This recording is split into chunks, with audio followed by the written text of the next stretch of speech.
So this is the body sheet for Valerie.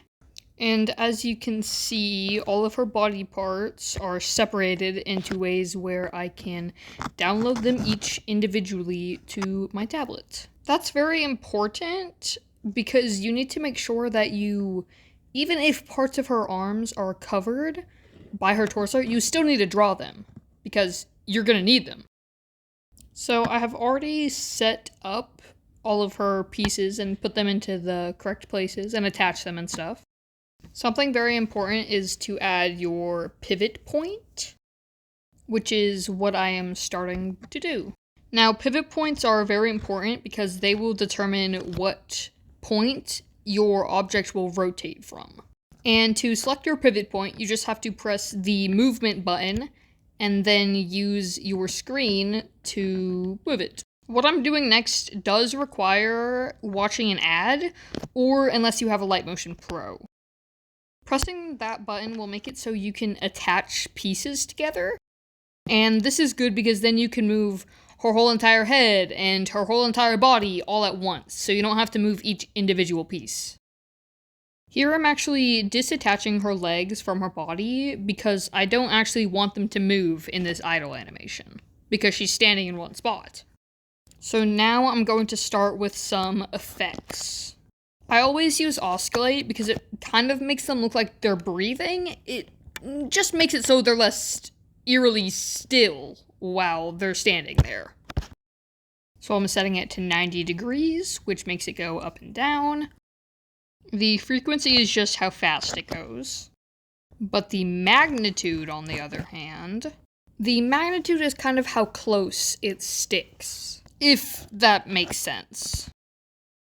So this is just a visual, but I'm setting that pretty low.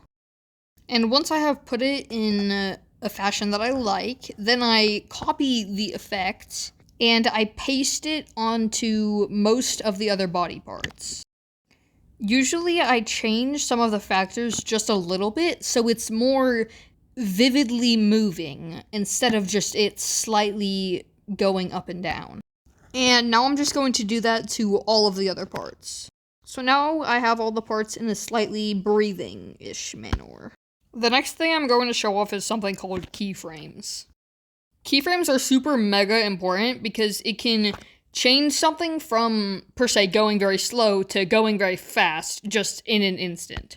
Or with a slow build-up, if that's what you want.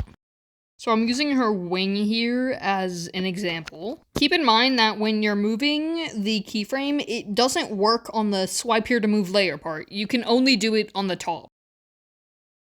Alright, a few extra details later. We're going to make her blink! This might seem really challenging, but it kind of isn't. It's actually kind of simple, in my opinion. So I'm going to do the scale assist tool, but I'm quickly going to realize that that's not working. So I changed it to the stretch axis effect.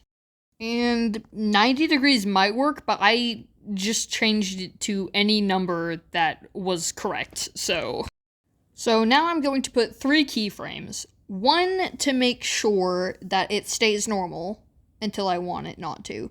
The second one, the blink, and the third one, the one that is after you blink. So I don't actually need to touch the 2 ones on the outer side, I just need to do the middle one.